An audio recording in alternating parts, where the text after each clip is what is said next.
What's going on, everyone? Carlos here. Carlos Gill TV is day 12 of 365, and I am at the NRF show.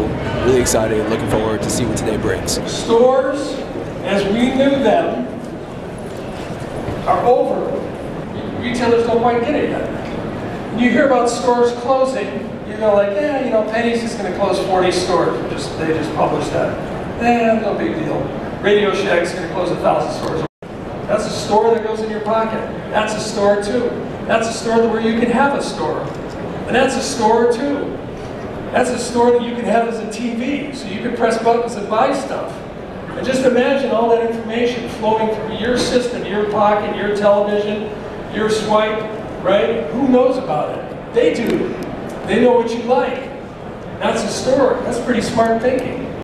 That's an Amazon distribution center.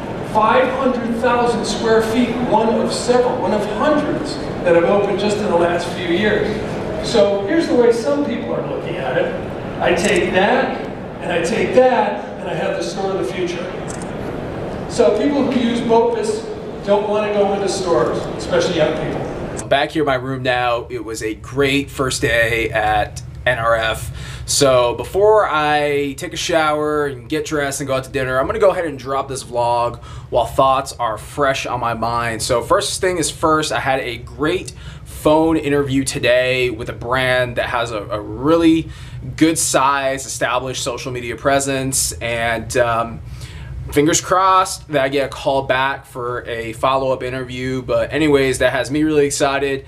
Gave me a chance to really step up my A game, really position myself in a great light, let this brand know how passionate I am about social media. And I did some research on them prior to the interview, so it really gave me a great opportunity when they asked what are some of the things I would go ahead and do. It really gave me an opportunity as some talking points to really let them know that A, I've done my research, I looked into their brand, and then B, I'm already forward thinking what I would do to help them out. It's always really good anytime you're interviewing for a position that you do some research ahead of time on the company that you're interviewing for, and specifically think about the role. Think about yourself in that role. If you were to work for that company, how would you be an agent of change? How would you go ahead and really help that company go from where they're at today to where you could potentially take them?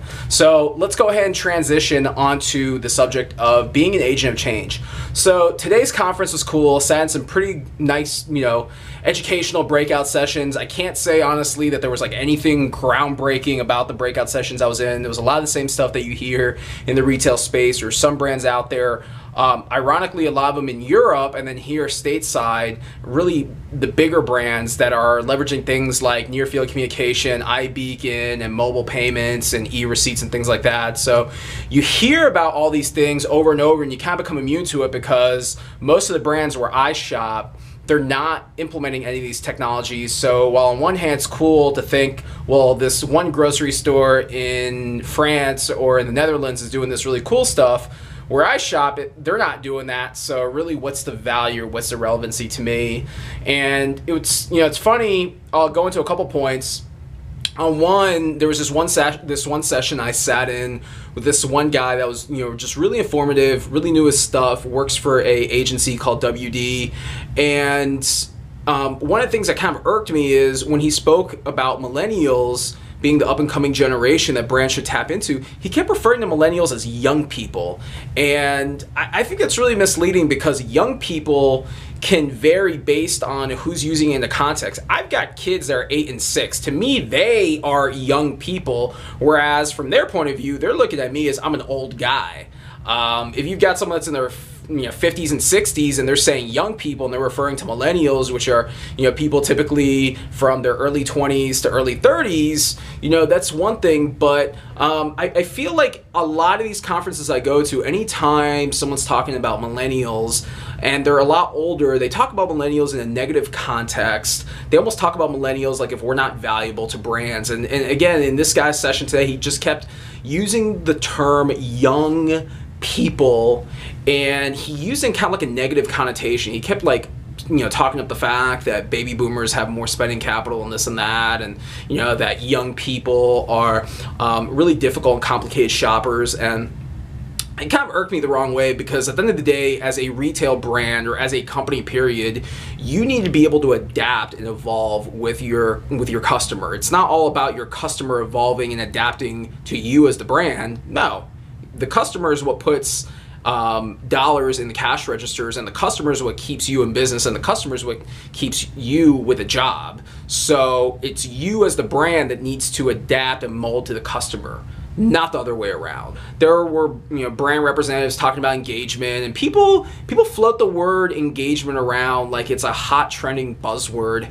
And where I really, as a social and digital professional, get a little irked is when there's really no context or substance behind engagement. Like, they're not talking to me about what their brand is doing to acknowledge every single customer that mentions them on social media. They're not talking about every customer that walks into their store. They're personally engaging with them, whether it be through just a tweet saying hello, or whether it's by pushing a notification to their phone saying thank you for coming in today, or whether it's a personalized email afterward. They're just kind of talking about engagement as a whole as this marketing buzzword that basically means putting out content.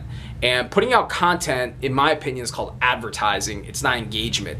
Engagement is truly when you have resources and people in place to talk to people that are either speaking about your brand or speaking about your competitors. Just pushing out content that looks good is called advertising. It's not engagement. There's a big difference between both. So I'd have a lot more respect and enthusiasm to really hear about how brands are successfully leveraging social to advertise and to reach more customers and convert customers, but that's not engagement. So very different parallels. For all of you digital marketers out there, I challenge you with the information that you take and you gather at these conferences to go back to your C-level executives and give them a very high-level synopsis of what you learned.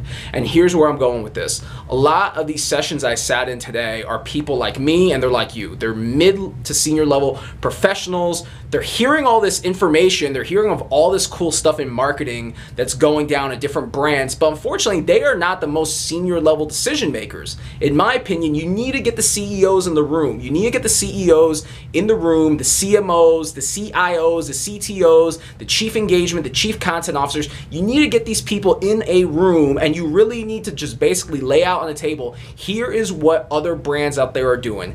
And depending on where we want to be in the next 5 years, we need to be thinking about how we're going to improve our content marketing, how we're going to improve how we reach our customers. Because let me tell you something, Mr. CEO, TV, radio, outdoor, all these mediums of which how brands communicate with customers, very quickly they're going away and they're being replaced by things like mobile and social and even wearables, which is going to be watches that we're going to start seeing soon, and Fitbits and all these different pieces of technology that customers are taking with them everywhere they go. Those are the mediums where you need to be speaking to people, not a newspaper that, for one, someone has to pay for, B, it arrives at their house once a week, and then C, you're really dependent and hoping that these people even see the content that's in that newspaper. So again, my challenge to all of you out there is to take the information that is given to you, present it in a way that's not going to fall on deaf ears, but it's actually going to get to the right people. And it's difficult, believe me. I'm telling you, as someone who has fought that battle